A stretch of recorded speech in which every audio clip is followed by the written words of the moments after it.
Hello, thank you for joining me on She's All Over the Place. I'm so excited to have you here. Because of you, we're in the top 2% out of all known podcasts, streaming in over 100 countries.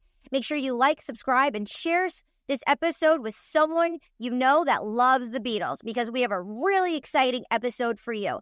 I'm with Ivor Davis. He is a legend, a living legend, and he's here with me right now. I am so blessed. He came over to North America. He covered major stories across North America for over 50 years. So I'm just going to dive right in. Thank you, Ivor, for joining me. How are you? I'm terrific. Thank you. Thanks for having me on. And we're going to have some fun tonight. Yes, 1,000. So what initially drew you to journalism, and what made you focus on North America? Well, I was a youngster growing up in a working class house in London. And, you know, I got a good education in London, but then I knew there was something better than this, than hanging around in London. So I started as a young reporter and tried to get jobs on big major newspapers. Yeah. I wasn't able to do that. And finally, I decided I'm going to go to California where the weather is much better. I mean, it sounds ridiculous, but I had $100 in my pocket and I took off to America. I didn't know anybody in America. I came to California and I sort of hit pay dirt because I started working for Reuters news agency and then the London Daily Express, which was a huge newspaper, 4.5 million readers a day, said to me, okay, we need a bureau chief. Would you like to do the job? I said, you've got to be kidding. Of course I like to do the job. And one of the first big jobs was to travel to San Francisco where the boys were coming. I said, who are the boys? He said, my editor said, they're the Beatles, silly.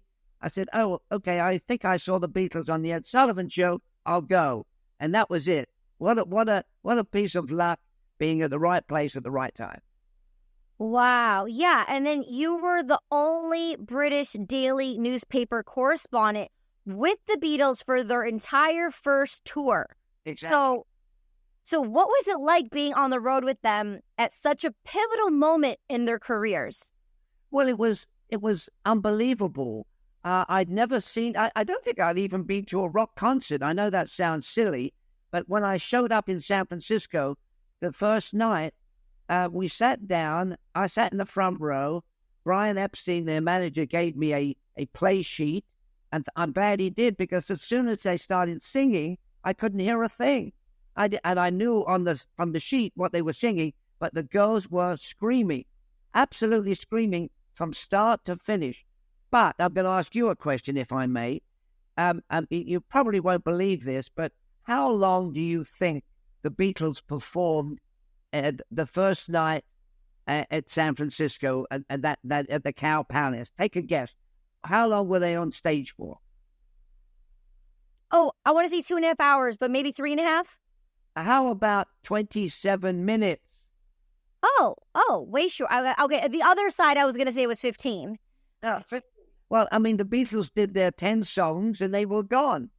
And this is what they did on every tour. But I mean, can you believe today, if you went to see Taylor Swift or whoever you like to go and see, that they would be on stage, she would be on stage for 30 minutes? No way. And the funny thing is they had Jackie DeShannon, they had the Righteous Brothers, a great group, opening for the Beatles, but nobody who came to the stadiums wanted to see Jackie DeShannon or the Righteous Brothers. They wanted to see the Beatles. And so the Beatles finally came on in the second half, did their 27 minutes, and they were gone with the wind. They were out the door in the limousine. I was in the second limousine. We were gone before the audience left. And that was what it was. So it was kind of a bizarre way. I want to tell you, I went to see Paul McCartney play, and he performed 3 hours and 15 minutes on stage. He never leaves the stage, but he has a terrific backup group. So when you think of 30 minutes, the Beatles, 3 hours, Paul McCartney and Ringo in their own concert, what a difference. Yeah, what a difference. What a difference. Wow. I had the honor, since you brought up Paul McCartney, I had the honor, there was a Music Cares event in 2005, and so many people performed that he did.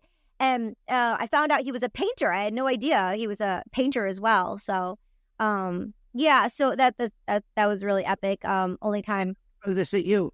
When Paul performed, was he part of a general group or, like one of the all-stars on? He didn't do his own show, did he? Oh, no. He did, I think, a song. And, I mean, Tony Bennett performed, and it was Music Hair, so, so many people performed. I think he maybe did one song, yeah. But I for some reason, I'm visualizing his painting. I think it was a donation he was doing for the Music Cares. I think maybe it was a donation, but yeah. Paul McCartney, you bring him up. I mean, he is brilliant. He's a bit of a genius. And he's also, as you know, a brilliant marketing man. I mean, he was the one that brought back Now and Then, the song that they did last year that became #1, the old song that John Lennon gave him 25 years ago. He brought the Beatles together with a bit of AI help. They turned out a hit record. So you've got to give it to Paul. He is a genius when it comes to marketing. Oh, that's so aspirational. Innovation. I love that. Then and to this day. So okay. So in that moment, did you wake up when you were in that second limo? You're like, I'm in it. This is the energy. Or when did you wake up and you're like, I am a part of something like massive here? Like, did you know from that first concert, or when did you know? No. Well, strangely enough, I didn't know from the first concert. I was swept along in this avalanche of madness, crazy fans from one concert to the other concert. And you've got to realize that in that period of time, Katie, the Beatles didn't know which city they were in anyway, because it was so frenzied. I mean, 35 concerts in 26 days. Come on. So, we got on the private jet that we all traveled on, and they would say, where are we going next? I mean, I kid you not. So it was a swirling frenzy of, I mean, they were in Vegas, for example. They knew they were in Vegas because somebody brought a slot machine to their room and they started playing on the slot machine. But they couldn't leave the hotel. They couldn't visit the Strip.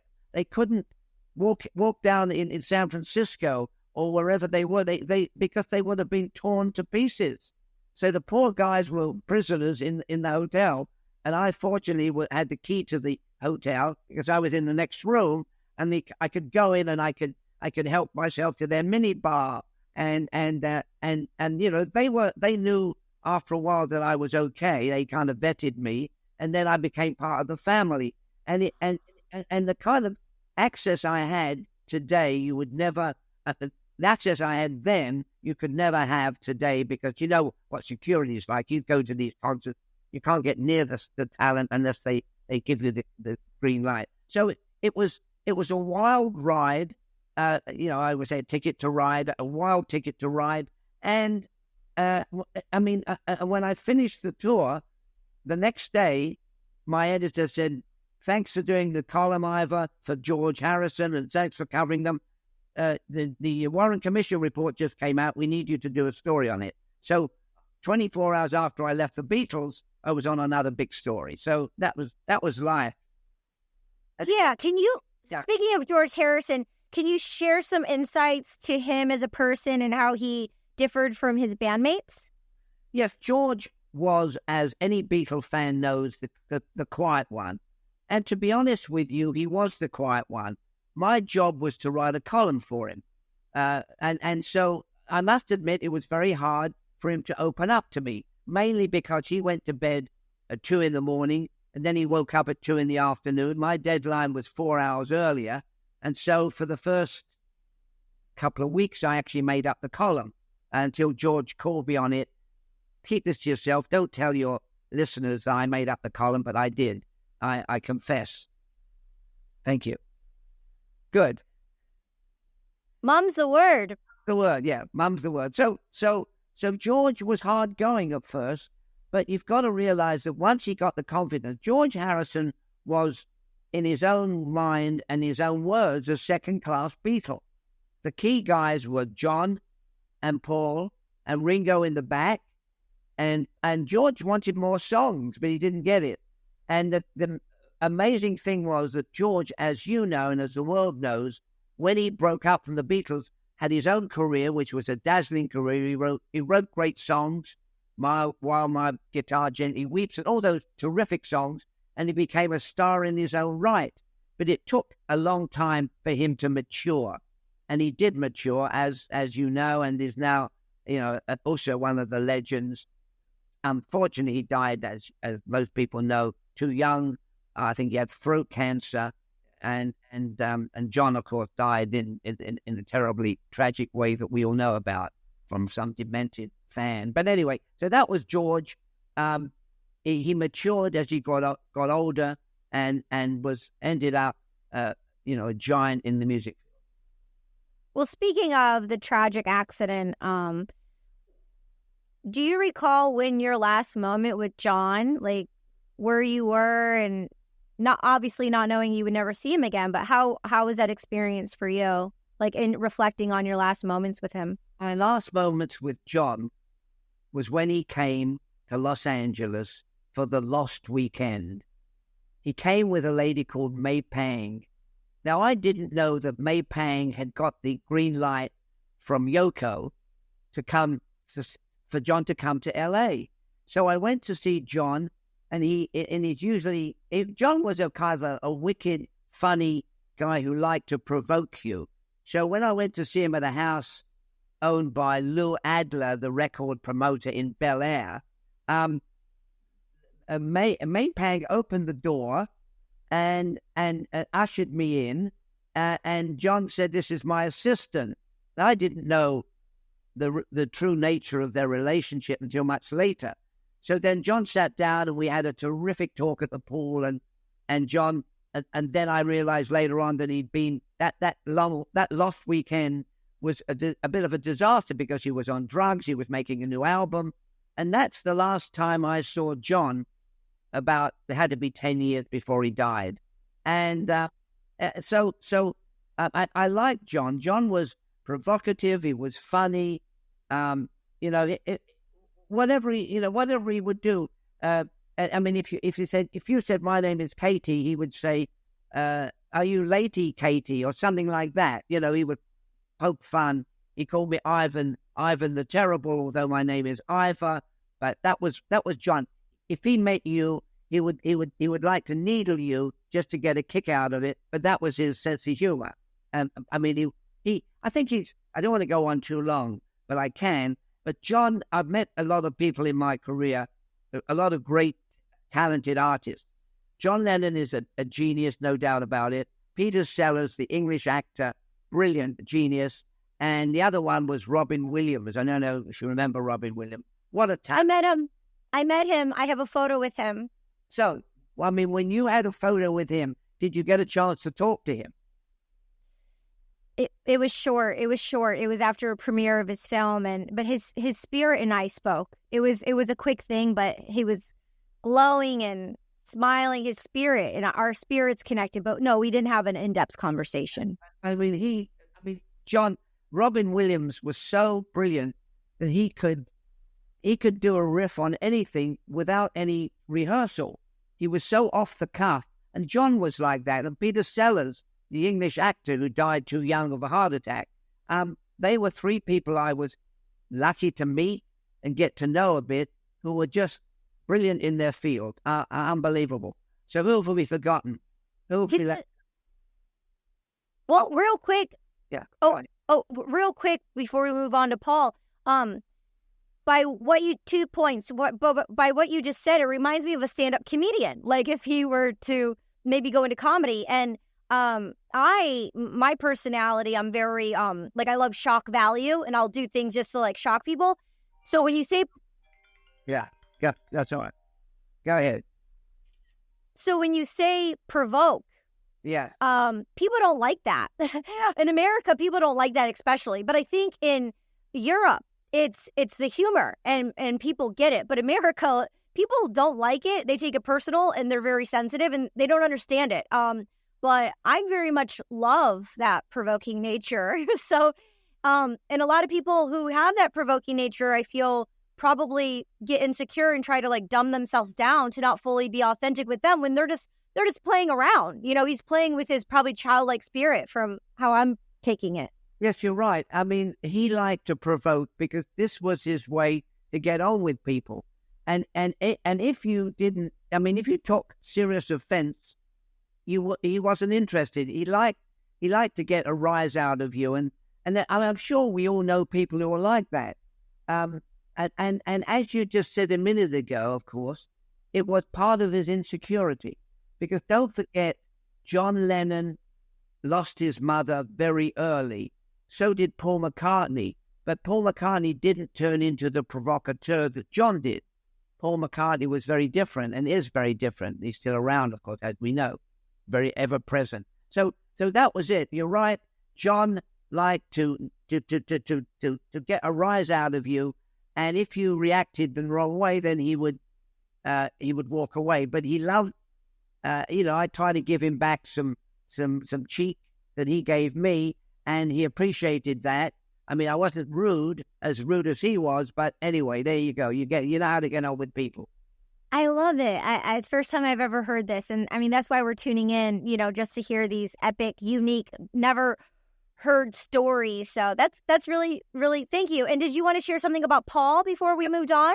Before I do, what you've got to realize is, I mean, I spent like 30 or 40 years interviewing some of the greatest Hollywood people.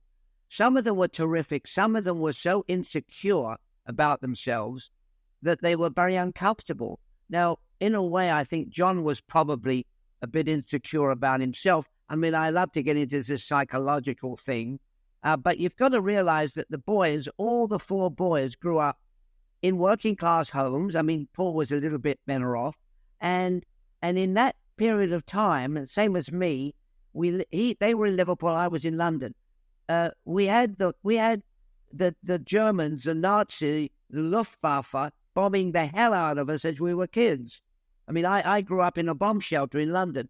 The Beatles grew up in London about the same time, and then when in their youth they had food rationing. Can you believe food rationing?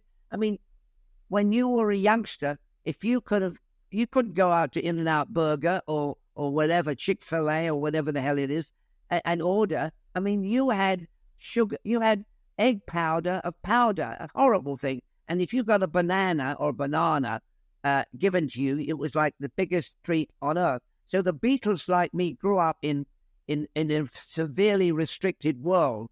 So when they finally started making it, they exploded. I don't know why I got onto this little riff, but you've got to realize the upbringing of the Beatles was very, very different to a lot of people. And I remember talking to Sting about the Beatles, and he said they inspired me.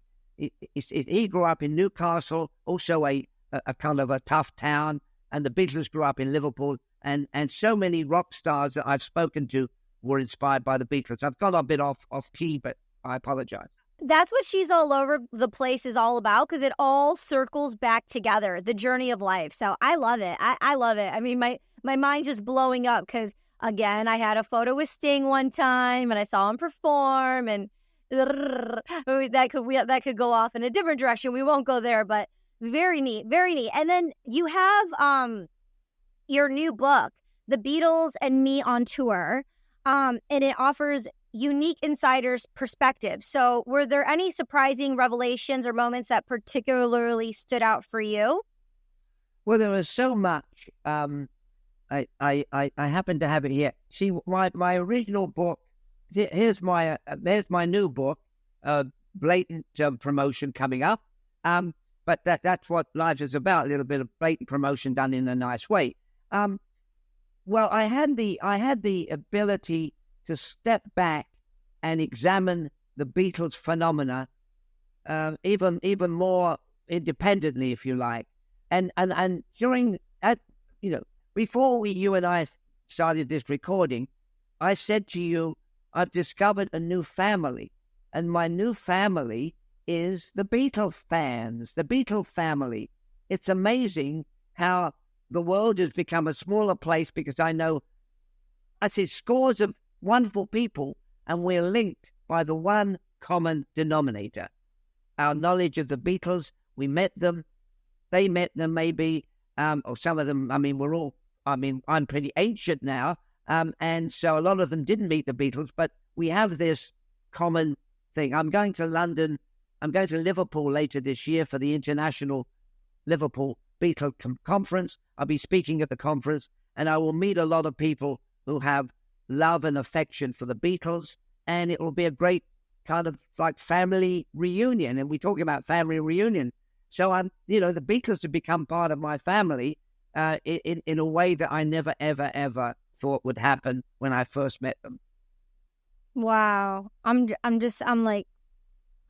melted on the floor right now. I mean, just to be around you and to know you, everyone's probably like in awe of you and taking you to lunches and dinners and on trips, and just, you're like, there's this new series, Capote and his Swans, and yes. Did you see it? Yes, I saw some of the episodes. It's about Truman Capote and the women, in his life, and it's with a great English actor called Tom Hollingsworth or somebody who plays Truman Capote, does it brilliantly. There's such a lot of good stuff, and what's interesting is that there is a public out there who wants to hear about this. They want to hear about the Beatles. They want more stuff about the Beatles. I mean, I just watched a fantastic documentary on Paul Newman, the actor, who I very fortunately enough got to know. I went on film locations with him, and it's always fun to get a bigger picture. Anyway, I've got off course a bit for you. Well, what I was saying is, like, you're not Capote, but that well written, the cinematography, everything, the acting. It was just, it's like more to TV should be like that. But you're the Capote, like everyone wants to be around you, and like you are it. You are the eccentric it, and wow. I mean, I'm just mind blown. I can't. What I love, Katie, is the fact that last week I did a book signing in California, and a 14-year-old boy called Tommy came up to me and asked me questions about the Beatles, and he is enamored with them. And he, it's not middle-aged people, it's kids. I mean, and he just knew everything there was to know about it. So the generations, somehow the Beatles, I don't think you'd say the same thing, with all due respect to Mick Jagger and his gang, the same thing about the Rolling Stones, that people have the affection for them. I mean, they have the affection for the Grateful Dead, Deadheads, and people like that. And you could probably tell me, would you say Taylor Swift's fans are passionate about her? 1,000. Yeah, I just went to Madonna's 40th year celebration tour. I've been to multiple of her concerts throughout the years, but I'm from Michigan, where she's from. Like, there's Madonna, Eminem, Big Sean, and she's amazing. But it's her 40th year celebration tour. There's about a month left, and I was invited to go to the show in New York, and then I was in LA, and she was there, so I asked, and I was invited to go to the show in LA, and I saw it twice. I really had to see it twice, because the first time you just couldn't process everything, because she really spends the money and goes all out for the performance. Visually, she really spends extra on that, and you're just so overwhelmed with how the girls are screaming for the Beatles. But and you're taking, with the social media now, you're taking all the photos, and I wasn't on social media, but I was taking a lot of content. But the second time, since I already saw it, I really just wanted to be more present. And I didn't do a lot of photos, just so I could understand and comprehend what was really going on. So I'm sure people needed to see the Beatles multiple times with that energy that they brought to the stage. But don't forget, Katie, I must ask you this. How was Madonna on stage? Great. She was great. All her performances, she really gave it all. On the right leg, she did wear a knee brace, because she got down on her knees a lot, and as an athlete, I would want to protect my kneecaps as well. But she had a knee brace on, which I think is very smart, a pad. But her performance, she was so strong. Her performance is really good, really good. Yeah. Well, when you go and see Paul McCartney, have you seen Paul McCartney perform on stage recently? He's fantastic. Mm-hmm. He's incredible. But he knows his limitations. So does Ringo. Ringo performances are terrific. People go to see Ringo, but he has an all-star band that he shares the spotlight with. Paul is on stage for 3 hours and 15 minutes, non-stop, with a terrific backup group, with fireworks and all the songs that you want to hear, and it's your money's worth. You really do. So beautiful. And we just to take us back to talking about Paul. Back in '64, Paul was always he was the guy he was the charmer of the group. He would come back when we got on the jet, and he'd say, "Can I get you a drink, Ivor?" On the plane. He'd think, "Aww, get me a gin and tonic." And so he'd bring me a gin and tonic. And then as we got back on the plane for the next leg, he said, "Do you want a gin and tonic again, Ivor?" And I said, "Yeah, sure." So he was kind of my waiter, but charming, and he just has the style. There's an expression, a Yiddish expression called schmoozer, which is part of the American lexicon. Paul McCartney was a grand schmoozer of people, and he still does it today with impeccable taste and style. I love that. Oh, I love it. I love it. So beautiful. So 2 things really quick. One, where can people find your book? It'll be in the show notes, but where can people find it and grab it? You can find my Beatles and Me on Tour 60th Anniversary Edition. The best way, of course, is to go to Amazon. You'll get it quickly. I do have a ivordavisbooks.com website, which I try and keep up to date when I remember to keep up to date. And Amazon is the best way. They get it to you quickly. And so, tune in, get the book. There's a lot of new, terrific stuff that I discovered that we won't have time. Maybe when I revisit you, I'll tell you some of the great stories in the book that I discovered. People like to know how much are the Beatles worth? How much has Paul earned? He's the richest rock star in the world. Well, I would definitely love to have you back on the show. We can talk more stories for sure this season. But I would love to hear a story from the book. If you would love to share something, that'd be great. Yeah, I'll do that. So, yeah, give everybody a breather from me. And as I said, I'm also all over the place, to use your motto. So it's kind of fun, and I like to talk about it, as you can see. And it's always great to have somebody to talk to like you who wants to, who's sort of excited about that. So thank you so much. Yeah, of course. And if you were to guess, like, how many unique stories are within the book? I would say there was probably about 30 at least. And, everything from going with the Beatles to meet Jane Mansfield and going with the Beatles to meet Elvis Presley, but maybe we'll talk about another time. And so much great stuff that I've always forgotten it, and I have to read my book to remember.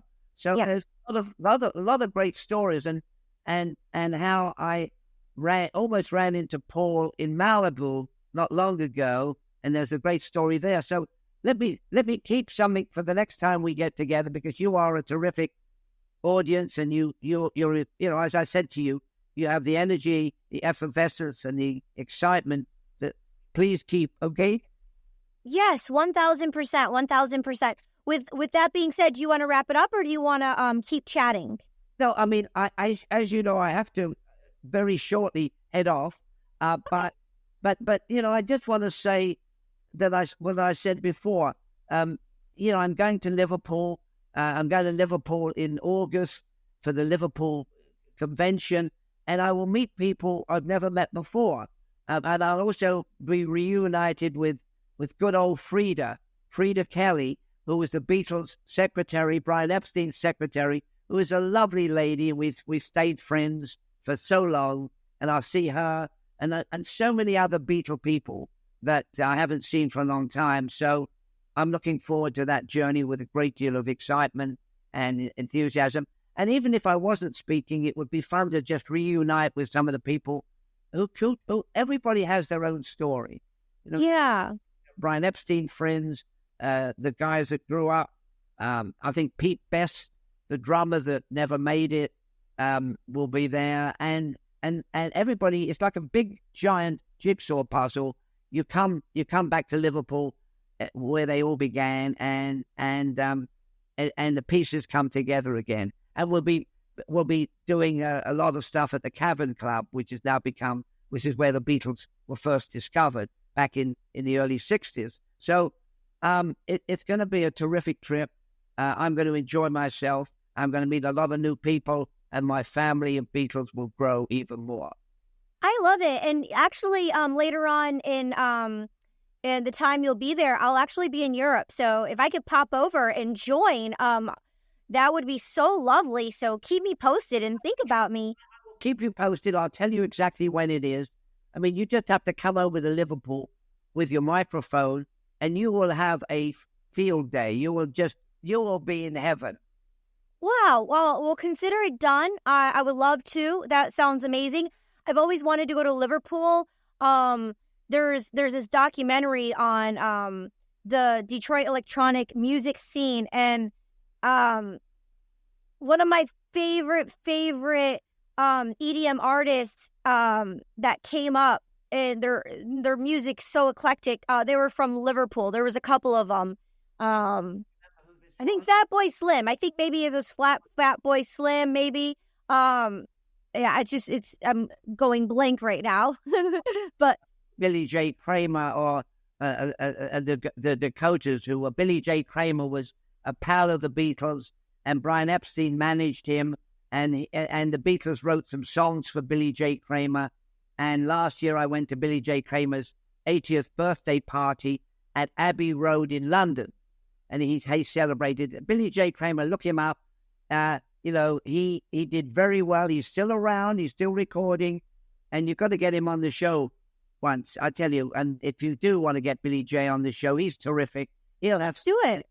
So let me know when we get off, I'll send you the connection for Billy J. Okay? Oh yeah, that sounds great. Wonderful. Love that. So, for a young journalist out there today, what wise words would you gift them?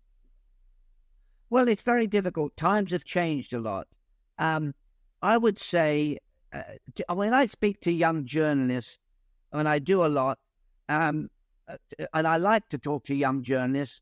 Where did I go? I was in a New Jersey university last year, and then I talk to UCLA students all the time, and I tell them, whatever you want to do, like you, follow your dream. Don't be disheartened. Do not be in despair if people say, no, you can't do this. If you have a passion, follow it. I mean, as we were talking earlier there, Katie, I asked you how you started, and you had a dream and you pursued your dream, and look at you now. So you don't give up, because people are going to say, nah, nobody wants to hear you do this, but you know what you want to do. And this is what I like to encourage kids, high school kids, and to pursue their ambitions, and don't be disheartened if you at first fail.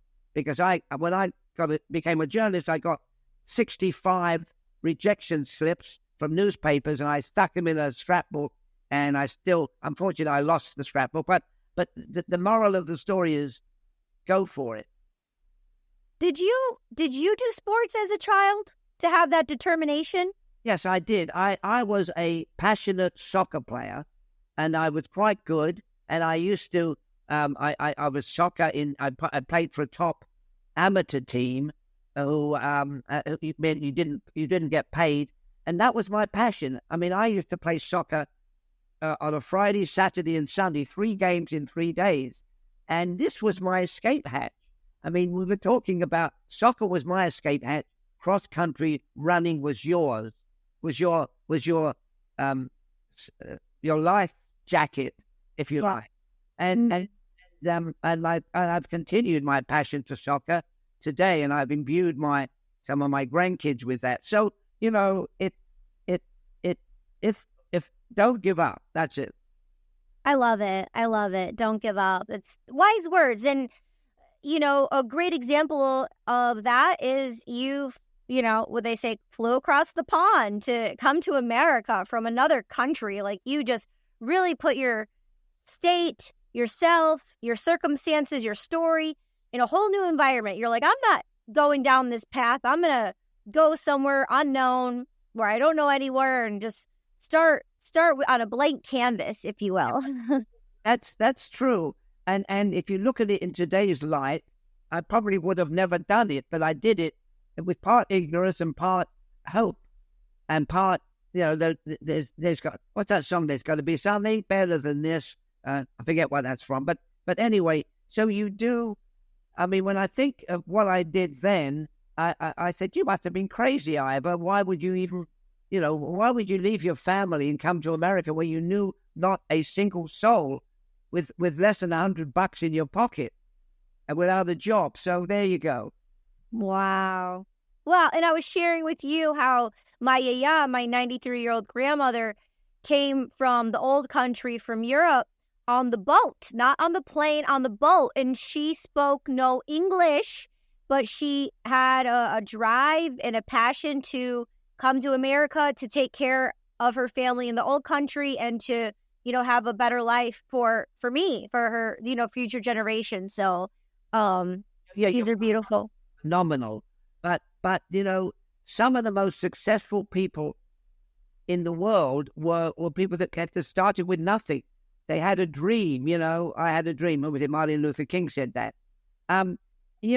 It just, do the kids of the teenagers today want to have it handed to them on a plate? Unfortunately, in many cases, yes. But the immigrant story is a phenomenal story. I mean, your story is a phenomenal story. Look at you now. Look at your grandma coming over, doing, and not really knowing anybody, not having any kind of a game plan. She survived, and look at you. My case. Thank you. It's such an honor. I shared this story, and you shared something with me a while ago, and I shared with you that I've been reflecting on it. How, you were talking about RFK, how you were there during the assassination and that tragic moment. You were actually there, and you were talking about when you're in it and you're doing it, like, obviously that's a historical moment, but there's other situations where you're going through it and you don't realize it's history in the making, like when you're in it, right? And so now, because everything's so fast paced, we don't honor the accolades and the small wins along the way until it's too late or people are gone. So someone with your experience and who you are, and you studying me and getting to know me and taking time to watch my journey thus far and say the emotional, supportive, encouraging words, it's nice because you've heard and that, people don't do that too often, or if they are doing it, they want something or it's not from a genuine place. But when you actually receive it from a genuine place and there's that connection, and that's shape-shifting culture, and it's shape-shifting our evolution, and it's shape-shifting us as humanity, like really that beautiful connection through storytelling. I mean, it's what I live for. It's why I have the podcast that I do. And I feel like it's one of the purposes of me being here is for that very moment. But to take a side note out for you to say those things that you did to me, and for me to receive it, I was reflecting on my journey and be like, hey, and it gave me more confidence and more responsibility. So maybe the person tuning in will know this as well. Like, I am the captain of my own ship and I am the spearhead. And it's for me to take responsibility because I'm looking outside wanting this or that or comparing or wanting someone else to take the reins and someone else to lead me. But no, I am that sovereign being. It's me who is going to, where people are, I walk into a room and people look around because I have that thing. And it's like, each individual has their own thing, but to not from an ego place, but to look back and just really acknowledge how far I've come this far. It really touches my heart. And it's loving self and acknowledging self and being okay with that, and more than okay with it, just really appreciating the life that we get to live and lead. Yes. Well, you're absolutely right. And unfortunately, today, many young people get are overprivileged, and they get things handed to them on a silver tray. And in a way, the hard scrabble background, makes the man or the woman. I believe that. But I still, back to the question you asked me, if you have a dream, follow it. If you have a passion, follow it. Don't be disappointed when people say, "Oh no, you can't do that." It makes you want to drive to say, "Yes, I can. Yes, I can," which was the title of a wonderful book by Sammy Davis Jr., who was a black entertainer, part of the Sinatra Rat Pack, who always used to tell me, people said, "Sammy, you can't do that." And there he was in Vegas with Sinatra and Dean Martin and part of the Rat Pack. But we're going a bit off key. But many people, many celebrity people that I've interviewed have told me, like Sammy Davis Jr., this is me. I came from nowhere. Look at me today. Yeah, well, just to add value to what you just shared, along my journey, I learned Frank Sinatra was that spearhead where where black people couldn't perform in the hotel, and they couldn't perform in the hotel, and then they had to sleep in another hotel. And he's like, "They're my people. They're here, and if they're not here, I'm not here." So he's the one that paved the way for You're absolutely right. I used to go to Vegas when Sammy Davis Jr. was there with the Rat Pack, Dean Martin and all those people, and they didn't allow him to stay in the same hotel. A lot of the great black entertainers performed in the hotel, but this is a whole new subject, the whole subject about Vegas and the old days. And can you believe it? And Sinatra did go to bat and said, if you don't let Sammy stay in the same hotel, we're gone. Yeah, exactly. Okay, I know you have places to be and books to sign, so we're going to wrap it up. But if someone, it'll be all in the show notes, but you're on Facebook, you're on Twitter, you're on the Instagram, so they can follow your journey there and connect with you on the sites that you mentioned. If someone does want a signed book, is there a way they can reach you on the website and possibly get a signed book? Or Ivor Davis books at gmail.com. Ivor Davis books at gmail.com. If you just punch in my name, you'll get my website, and you can send me a note, and I will send you a book and sign it to however way. But thank you for asking.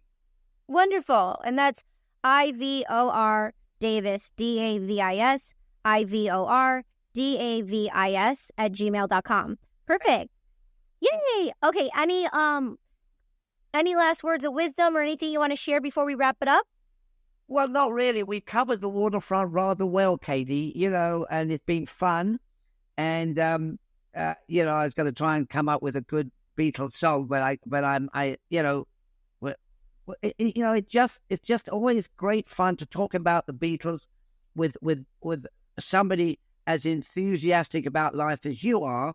And I'm sure your listeners want to tune in and listen to what we've talked about. We've gone all over the place, but that's the name of your show, isn't it? She's all over the place. So exactly. So thank you so much for taking me all over the place. Definitely, my pleasure, and would love to have you back in the near future anytime, and we can share and tell more stories. Thank you so much, and good luck to you. Thank you. Okay, that was an amazing, epic show. Make sure you share it. I say with one person, but you probably want to share it with about 5 different people at least. Post it on your social media. Again, because of you, we're in the top 2% out of all known podcasts. I built this IP from the ground up, and I love listening, hearing, and sharing stories. Make sure you're following me on social media and follow my newsletter so we can stay connected more. Okay, we'll see you next time. Ciao.